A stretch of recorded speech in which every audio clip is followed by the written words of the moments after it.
From a future superstar's forgotten film debut to a book that Nelson Mandela specifically requested from prison, this quiet 1996 drama about the segregated South harbors, surprising connections to Hollywood legends, unexpected casting choices, and production stories that few audiences know. These aren't your typical behind-the-scenes tidbits, they're genuinely bizarre revelations that add fascinating layers to this overlooked period piece. Fact 1. Mandela's prison request. Here's something that sounds almost too incredible to be true. When Nelson Mandela walked out of prison in 1990 after spending 27 years behind bars, one of the very first books he asked for was Clifton Tolbert's memoir, Once Upon a Time When We Were Colored. Think about that for a moment. After nearly 3 decades of imprisonment, with the entire world waiting to hear what he had to say and countless books available to him, Mandela specifically requested this humble memoir about growing up in the segregated Mississippi Delta. The book had been published just a year earlier in 1989 by a small independent press called Council Oak Books in Kansas City, and it told the story of Tolbert's childhood in Glen Allen, Mississippi, during the 1940s and 50s. According to multiple sources, including Roger Ebert's film review, Mandela's interest in the book wasn't random. It spoke directly to his own experiences and the power of community resilience in the face of oppression. The book actually became part of a gift package presented to Mandela upon his release, and his endorsement transformed it from a regional success into an international bestseller almost overnight. Before Mandela's involvement, the memoir had received positive reviews, including an important one in the New York Times, but his personal request elevated it to another level entirely. This unexpected connection between a South African freedom fighter and a Mississippi Delta childhood memoir created the momentum that eventually convinced television actor Tim Reed to pursue making it into a film, even though the project seemed commercially risky and unconventional by Hollywood standards. Fact 2. Ray J's film debut. If you know Ray J from reality television, his music career, or his famous relationship with Kim Kardashian, you might be surprised to learn where his acting career actually began. The singer and television personality made his feature film debut in Once Upon a Time When We Were Colored, playing the 12-year-old version of the protagonist, Cliff. At the time, he was credited under his real name, Willie Norwood Jr., and he was just a child actor looking for opportunities before anyone knew he would become a household name. Ray J is the younger brother of singer Brandy Norwood, and both siblings grew up in a musical family with their father serving as a choir director. By 1995, when this film was being made, Ray J had already appeared on television shows like The Sinbad Show and had landed small roles here and there, but this period drama directed by Tim Reed represented his first major film production. His performance required him to portray a young boy navigating the complexities of segregated Mississippi, working alongside seasoned actors like Al Freeman Jr. and Felicia Rashad. The following year, in 1996, Ray J would appear in Tim Burton's Mars Attacks, but it was this quieter, more intimate film that gave him his first taste of serious dramatic work. Today, when people think of Ray J, they rarely connect him to this thoughtful historical drama, making it one of those forgotten early roles that shaped a performer's career before fame took them in completely different directions. Fact 3. The Shaft Easter egg. Here's a detail that film buffs and blaxploitation fans absolutely love discovering. The movie features both Isaac Hayes and Richard Roundtree in its cast, which might not seem unusual until you remember that Hayes composed the legendary theme song for Shaft in 1971, while Roundtree actually starred as the iconic private detective John Shaft in that same groundbreaking film. Having both of them appear together in this 1990s period drama was already a treat for audiences who recognized the connection, but the filmmakers went one step further with a playful inside joke. In one scene, a character named Melvin is telling a group of elders about all the opportunities and benefits of living up north, explaining that in northern cities, colored men can even drive buses and hold positions of real authority. When he shares this exciting news, a character named Preacher Hearn, played by Isaac Hayes himself, responds with the line, "Shut your mouth." Now, if you know the Shaft theme song, you'll immediately recognize this as a direct reference to the famous lyrics where the singers ask, "Who's the black private dick that's a sex machine to all the chicks?" And the response is Shaft, followed by "You're damn right," and the iconic "Shut yo' mouth." It's a clever wink to the audience that works perfectly whether you catch the reference or not. But for those who do understand it, the moment becomes a delightful Easter egg celebrating black cinema history. Fact 4. Tim Reed's directorial gamble. Tim Reed was already a familiar face to millions of Americans when he decided to direct Once Upon a Time When We Were Colored in 1995. He had spent years playing Venus Flytrap, the smooth-talking DJ on the hit sitcom WKRP in Cincinnati, and had continued building his television career with shows like Simon & Simon and Frank's Place. But despite his success as an actor, Reed felt frustrated by the lack of quality programming that featured or was devoted to black viewers, and he decided to take matters into his own hands by forming his own production company called United Image Entertainment. This film became the first project from that company, and it represented an enormous risk for Reed on multiple levels. It was his directorial debut, it dealt with sensitive subject matter, and it had no obvious commercial appeal by Hollywood standards. Reed gathered resources from various television projects he had worked on and secured outside funding to make the film happen, essentially betting his reputation and financial security on this unconventional passion project. The gamble paid off in ways that exceeded his expectations. The film played well at festivals and in urban theaters, earning critical praise and modest commercial success. More importantly, it inspired Reed to go even further with his vision of creating opportunities for black filmmakers and storytellers. Just 2 years after completing this film, in 1997, he and his wife, Daphne Maxwell Reed, built New Millennium Studios in Petersburg, Virginia, creating a legacy that extended far beyond this single movie. Fact 5. Roger Ebert's perfect score. Roger Ebert wasn't exactly known for throwing around perfect scores carelessly, which makes his review of Once Upon a Time When We Were Colored all the more remarkable. The legendary film critic gave this small independent drama 4 stars out of 4, the highest rating possible, and his written review reads like someone who was genuinely moved by what he had witnessed. Ebert wrote that expressing the cumulative power of the film was almost impossible, which is extraordinary praise coming from a man who made his living finding exactly the right words to describe movies. He went on to explain that the film wasn't a slick, tightly packaged docudrama, but rather a film from the heart that celebrated the human qualities that endured and overcame segregation, rather than simply protesting against it. What makes this perfect score even more significant is the context. This was an independent film with no major stars, released by a smaller distributor, competing for attention against big studio releases in January of 1996. Ebert specifically mentioned that he had witnessed the film receive standing ovations from 3 completely different audiences at various screenings, and he seemed almost in awe of its ability to connect with people across racial and cultural lines. His review also noted that the film compared favorably to The Color Purple, but with a simpler, more direct, and less melodramatic quality. For a film that easily could have been overlooked or dismissed, Ebert's passionate endorsement helped ensure that it found an audience beyond its initial limited release. Fact 6. The Massive Cast Challenge. Most independent films try to keep their casts relatively small to manage both budget and logistics, but Once Upon a Time When We Were Colored went in the complete opposite direction. According to Roger Ebert's review, this film features an astounding 83 speaking parts, which is an enormous number even for a major studio production, let alone an independent drama. To put that in perspective, many ensemble films considered to have large casts typically feature maybe 20 to 30 speaking roles at most. This film more than tripled that number, creating a complex web of characters that spans 4 generations of a Mississippi Delta community.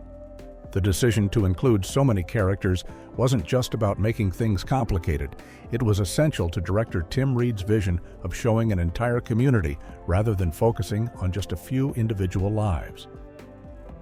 Every person in Glen Allen had a role to play in young Cliff's upbringing, from family members to neighbors to church members to local business owners, and Reed wanted to honor that reality by actually showing that vast network of support and influence. The logistical challenges of coordinating 83 speaking roles would have been significant. Scheduling actors, managing costume changes across different time periods, blocking scenes with multiple characters, and ensuring that each person felt like a real individual rather than just background decoration. The production managed to pull it off, creating what Ebert described as a film where attempting a plot summary would be pointless because there were simply too many characters and storylines to track in any conventional way. Fact 7. Mississippi film shot in Carolina. When you watch Once Upon a Time When We Were Colored, you're seeing what appears to be an authentic recreation of Glen Allen, Mississippi during the 1940s, 50s, and early 60s, complete with cotton fields, small-town streets, segregated facilities, and the distinctive atmosphere of the Mississippi Delta. But here's the twist. Not a single frame of this film was actually shot in Mississippi. The entire production took place in Wilmington, North Carolina, which was over 600 miles away from the real Glen Allen. Director Tim Reed made the decision to film in North Carolina for practical reasons related to production facilities, available crew, and filming infrastructure, but that created an enormous challenge for the production design team. They had to meticulously recreate the look and feel of mid-century Mississippi in a completely different location, paying careful attention to architectural details, vegetation, landscape, and even the quality of light. According to Roger Ebert's review, the period looked and felt absolutely authentic, suggesting that the production succeeded in its goal of visual accuracy. The film's cinematographer John Simmons and production designer Michael Clausen worked together to create what critics described as an evocative texture and multi-nuanced context that made the world feel lived in and real. Wilmington, North Carolina had been used as a filming location for many productions over the years, but transforming it into 1940s Mississippi required more than just pointing cameras at old buildings. It demanded a complete understanding of the cultural and physical landscape being represented. Fact 8. 3 actors, 1 character. Telling the story of Cliff's life from childhood through his teenage years required a creative solution that many biographical films employ, using multiple actors to portray the same character at different ages. In Once Upon a Time When We Were Colored, the protagonist Cliff appears at 3 distinct stages of his development, with 3 different performers bringing him to life. Charles Earl Taylor Jr., who went by the nickname Spud, played Cliff at 5 years old, capturing the innocence and wonder of a young boy just beginning to understand the world around him. Willie Norwood Jr., who would later become famous as the singer and television personality Ray J, portrayed Cliff at 12 years old during the middle section of the film when the character begins to truly comprehend the limitations and injustices of segregation.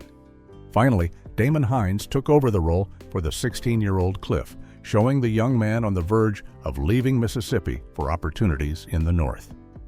The challenge with this approach is maintaining character continuity.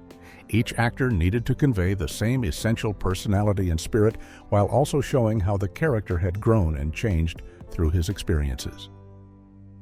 The 3 performers had to coordinate their interpretations, even though they likely spent minimal time together during production, creating a seamless progression from childhood wonder to adolescent awareness to young adult determination. Roger Ebert's review specifically noted that the story was told through the eyes of young Cliff, played at different ages by 3 actors, indicating that the filmmakers succeeded in making the transitions feel natural rather than jarring. Fact 9. Martin Luther King weekend release. Republic Pictures didn't randomly choose when to release Once Upon a Time When We Were Colored into theaters. The distribution strategy was carefully planned around one of the most meaningful weekends in American culture. The film opened on January 26, 1996, which fell during the Martin Luther King Jr. holiday weekend, a time when many Americans have the day off from work and school. According to a Variety review from The Period, the distributor specifically planned to release the film on the Martin Luther King Jr. holiday weekend on a limited number of screens before expanding to major urban centers. This strategic timing served multiple purposes for an independent film dealing with segregation and civil rights themes. First, it positioned the movie as meaningful counter-programming to typical Hollywood fare, offering audiences something substantial and historically relevant rather than generic entertainment. Second, it tapped into the reflective mood that often accompanies the holiday, when people are already thinking about racial justice, civil rights history, and the ongoing struggle for equality. Third, it gave the film an opportunity to generate word of mouth during a long weekend when people had time to see movies and discuss them with friends and family. The release strategy reflected the reality that this wasn't a film that would compete with major studio blockbusters on sheer star power or marketing budget. Instead, it needed to find its audience through timing, critical acclaim, and community support, exactly the kind of grassroots approach that can work for smaller independent productions. Fact 10. The universal standing ovation, one of the most remarkable things Roger Ebert reported about Once Upon a Time When We Were Colored, had nothing to do with the filmmaking itself. It was about audience reactions that seemed to transcend every demographic barrier. In his review, Ebert specifically mentioned that he was aware of 3 screenings the film had at different festivals, and at each one, despite the vastly different makeup of the audiences, something extraordinary happened. At a screening before a largely black audience in Chicago, the film received a standing ovation when the credits rolled. At another screening before a largely white audience in Virginia, the same thing happened. People rose to their feet to applaud. Then, at a screening before a largely Asian audience in Honolulu, Hawaii, once again the film earned a standing ovation from viewers who connected deeply with its themes. Ebert included this information in his review as evidence that the film's message truly was about the universal human spirit, rather than being limited to one specific community's experience. The fact that audiences from such different backgrounds all responded with the same emotional intensity suggested that director Tim Reed had succeeded in creating something that spoke to fundamental human experiences of community, resilience, dignity, and love that resonated regardless of viewers' own racial or cultural identities. For an independent film dealing with American segregation to earn that kind of universal response was particularly meaningful, showing that stories about specific communities and historical moments can reveal truths that connect with people everywhere when told with authenticity and heart. Fact 11. Small publisher, big success. The journey of Clifton Tolbert's memoir from obscurity to bestseller status reads like a Hollywood story in itself. In 1989, Tolbert's book, Once Upon a Time When We Were Colored, was published by Council Oak Books, a small independent publishing house based in Tulsa, Oklahoma. This wasn't a major New York publisher with massive marketing budgets and national distribution. It was exactly the kind of regional press that publishes books major publishers pass on, often because they don't believe there's a large enough commercial market. Despite the small scale of its initial release, the book began finding readers through word of mouth and gradually building momentum. Then came the turning point. The New York Times Book Review published a strong positive review that introduced the memoir to a much wider audience and gave it the kind of credibility that can transform a book's fortunes overnight.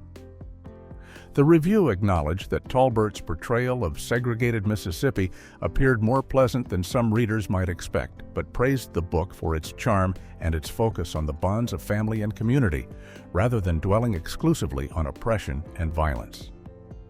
Following that review, the book climbed onto bestseller lists, and in 1995, the major publisher Penguin Books USA decided to reissue it, bringing the memoir to an even larger readership. The success story proved that major publishers don't always know what will resonate with readers, and that sometimes the most powerful stories come from unexpected places through unconventional channels. Fact 12. The Pulitzer nomination mystery. When you start researching Once Upon a Time When We Were Colored, you'll quickly run into conflicting information about whether the book was actually nominated for a Pulitzer Prize. Some sources, including the Wikipedia entry for both the book and the film, state definitively that the book won Talbert a Pulitzer Prize nomination. However, when you dig deeper, the picture becomes less clear. What's certain is that Talbert's second memoir, The Last Train North, which continues his story after he left Mississippi and traveled to St. Louis for a better life, was indeed nominated for a Pulitzer Prize. Multiple reliable sources, including an Oklahoma Book Award reference, confirmed that nomination without any ambiguity. But the original memoir that the film was based on presents a more complicated situation. Some sources mention it as Pulitzer-nominated, while others make no mention of such recognition, instead highlighting other honors like the NAACP Image Award for Literature and the Mississippi Institute of Arts and Letters Award for Nonfiction. The confusion might stem from people conflating the two books, or perhaps from unclear language in promotional materials that didn't distinguish between the first and second memoirs. Without access to official Pulitzer Prize records specifying every nomination, not just winners, it's difficult to resolve this mystery definitively. What's not in question is that the book received significant critical recognition and became important enough that Nelson Mandela requested it after his release from prison. But whether it formally received a Pulitzer nomination remains one of those frustrating historical details that depends on which source you trust. Fact 13. New Millennium Studios' origin. The success of A Once Upon a Time When We Were Colored didn't just advance Tim Reed's career as a director, it inspired him to dream much bigger than a single film. In 1997, just 1 year after the film's release, Reed and his wife Daphne Maxwell Reed took the enormous step of building their own production facility in Petersburg, Virginia. They called it New Millennium Studios, and it was ambitious by any measure. A 57.4-acre site featuring a 14,850 square foot soundstage, along with post-production facilities that included state-of-the-art digital technology. But what made this studio truly historic was that it became the only Black-owned film studio in the United States since the 1930s, a gap of more than 60 years. The studio wasn't just a vanity project. It became a working production facility that hosted dozens of movie and television productions over the years, including scenes from the 2001 film adaptation of Stephen King's Hearts in Atlantis, parts of the political thriller The Contender from 2000, and even elements of Steven Spielberg's 2012 film Lincoln. The Reeds also used the facility to produce their own feature films, creating opportunities for filmmakers and providing jobs and training to the local region. Unfortunately, due to what Reed described as a lack of incentives from the state of Virginia to bring film production to the area, the Reeds eventually sold the property in March 2015 for $1,475,000 to Foursquare Property Management, ending an era of Black-owned studio production. Fact 14. The NAACP Image Award. Snub award recognition can be a strange and unpredictable thing, and Once Upon a Time When We Were Colored provides a perfect example of how the most deserving performances sometimes get overlooked. At the 1997 NAACP Image Awards, the film received 2 nominations, one for Outstanding Motion Picture and another for Outstanding Actress in a Motion Picture for Felicia Rashad, who played Ma Ponk. These nominations recognize the film's overall achievement and one of its prominent performances, but many critics and viewers felt that the most powerful work in the entire production went completely unrecognized. Al Freeman Jr., who played Papa, the great-grandfather who raises young Cliff and serves as the moral center of the story, delivered what multiple reviewers described as a dignified, wonderful, and deeply moving performance. Roger Ebert's review specifically highlighted the extraordinary scenes involving Freeman's character, including the heartbreaking moment when Papa teaches young Cliff about segregated facilities and the tense confrontation with Klan members that ends with Papa unconsciously crushing his ice cream cone in his fist. User reviews on film websites went even further, with one viewer writing that Freeman deserved recognition from the Academy Awards and that even the Image Awards overlooked him while giving attention to Felicia Rashad, who that same reviewer called one of the weak links in an otherwise strong cast. The consensus among many who saw the film was that Freeman's portrayal of quiet strength, dignity, and barely contained pain represented the heart of the movie, making his lack of recognition feel like a genuine injustice. Fact 15. Restrained approach to racism. Perhaps the most controversial creative decision Tim Reed made as director was choosing to tell a story about segregated Mississippi without showing the full horror and violence that defined that era. The film deliberately avoids graphic depictions of racial violence, doesn't linger on the most brutal aspects of Jim Crow laws, and focuses instead on the warmth, strength, and resilience of the Black community that nourished and protected young Cliff. This approach divided critics and audiences into two camps. Some reviewers praised the restraint, with Variety noting that there were no drugs and not much violence in this evocative work where Black characters actually got to live long lives and die in bed of natural causes, rather than being defined solely by white violence against them. These viewers appreciated that the film showed joy, fellowship, church socials, Saturday night dances, and the ordinary pleasures of community life that persisted despite segregation. However, other viewers felt the approach sanitized or soft-pedaled the reality of the era. Several user reviews on film websites expressed frustration that the movie didn't depict the full horror that Black people faced daily under Jim Crow, with one reviewer stating they kept waiting for the historical explosive events to appear on screen, but they never happened. These critics argued that by focusing on the good parts of Cliff's childhood, the film risked making segregation seem almost tolerable, like life was nearly a bowl of cherries. Reed's choice reflected the vision of author Clifton Tolbert, whose memoir focused on the family and community that sustained him rather than documenting every injustice and atrocity of the period.